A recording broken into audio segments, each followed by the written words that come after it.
Hello everybody, welcome to my channel Tempest Books. I'm Rebecca and today we are looking at a new sort of apocalypse. If you are arachnophobic, if you don't like spiders, if they make you a little queasy, this is not going to be the video for you.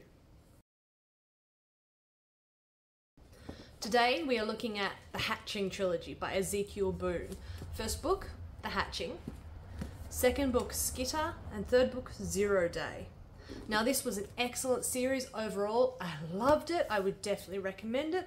Books 1 and 2 were 5-star reads for me, well and truly. Book 3 unfortunately went down to about a 3.5 or a 4 because I didn't really like how it ended. It felt unfortunately rushed and a bit contrived, very anticlimactic. But we'll get to that in a minute. So let's have a look at it. The basic premise of this series is a group of scientists dug their way under one of the animals that are represented in the Nazca lines, found a box of spider eggs, shipped them off overseas, screwed us all. Now the Nazca lines are a massive group of geoglyphs that have been carved into the bedrock or into just the ground in the Nazca Desert in Peru.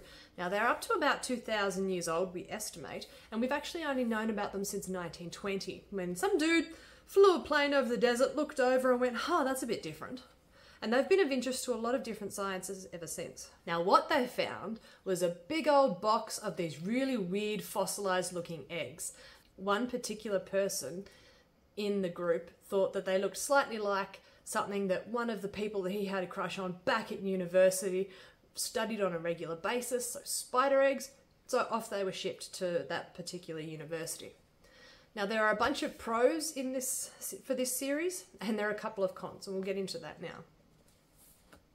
Now from my point of view, the biggest pro about this trilogy, it's spiders, man! It's so different to what we normally think about when we think about apocalypse. This isn't zombies eating your face. This isn't a super bug that's making us all sick. This is spiders. This is something that we're already engineered to fear. This is something that we have been avoiding our entire evolution because they might be small, but they're still probably going to kill us. And now, these guys are here. They're ancient, they're hungry, and they are wiping us out. Another really big pro of this series was the integration of some really solid science. So we learned a lot about spiders on the way. Lots about venom, lots about physiology, the life cycle of spiders. Adding in the fantastical elements that made these spiders so unique was done really seamlessly. It was as if they were finding out these facts that were quite probably real. The other thing I loved about this series was there was so many points of view constantly being flicked around to. This isn't a series where you're just sitting on the shoulder of one person the whole time, or just looking through the eyes of maybe one or two people, one on each side of the world or something. No, this series is going to have you following governments, militaries, scientists, your average civilian person, families, single people, groups of people that have nowhere else to go and have banded together. You will easily be following 4 or 5 main character points of view, most of which aren't connected for a very long time. Above and beyond that, a dozen or more, easily per book, that you will interact with, that you'll watch over the shoulders of as they go about life. And you are able to then watch the beautiful creep and just flow of how these spiders take over the world. You can watch slowly as they infiltrate each country and each level of society, and you are given this massive tapestry of just the entire world through these points of view that you follow. And to be honest, it's astounding. I've very rarely read a book or series that has made you follow so many points of view, and you have to be careful. They can get tangled up in your head.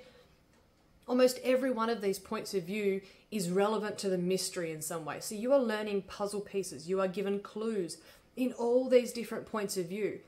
And if you can't keep track of that, if you have trouble following more than one point of view or keeping several at a time straight in your mind, you may have trouble in that regard. So it can come across as a bit of a con for this series. You may have trouble remembering, especially if you are having trouble tracking, say, 1 or 2 of the characters that you'll only see sparsely, but you will see through each book. I actually had trouble with that.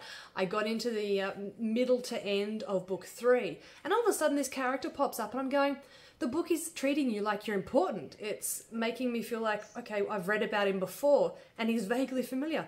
But for the life of me, I can't remember anything to do with him. When did he come in? Was he in book 2? Was he in book 1? And I finally remembered he was that pasty twat from book 1 who had a whopping 10-page chapter, and now all of a sudden, a book and a half, no, nearly 2 books later, he's back in front and center again. Why is he important?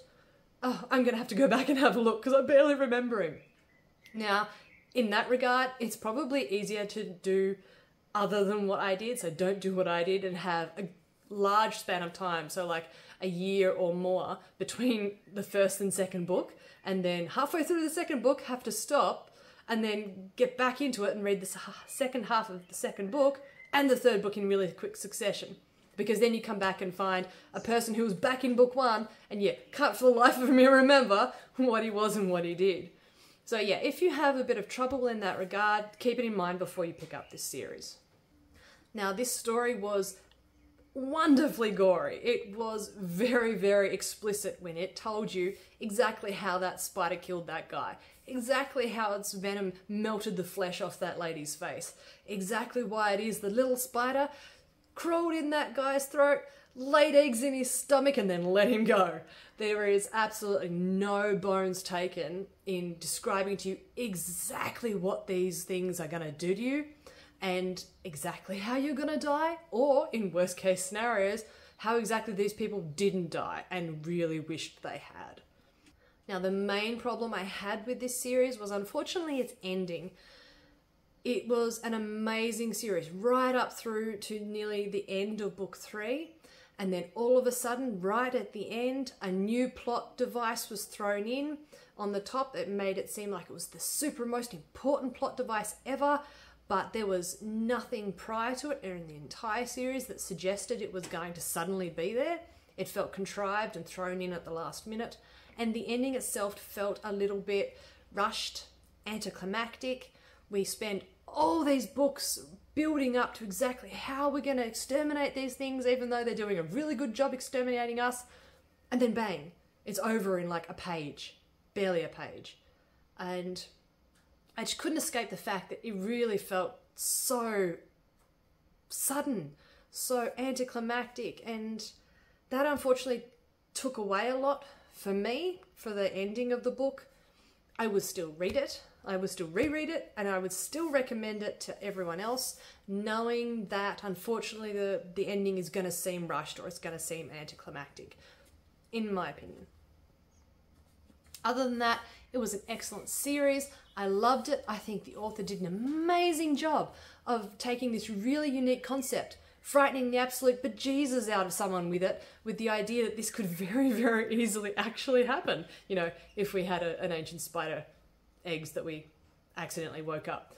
But the way that it is put across, the way that the author tells the story, so much seems plausible. And it's just an excellent horror series. It's an excellent apocalypse series. I hope you'll give it a chance. So thank you everyone today for joining me in our spider apocalypse journey. I will make another video about this series. It will be a spoiler-rife video, almost more like a discussion about the points of the book that I loved the most, why I was upset more specifically with the ending because of how the ending came across. And so I hope if you like the series, or if you've read it before and you'd like to see my thoughts, that you'll join me with that. And hopefully I will see you guys next time. Bye.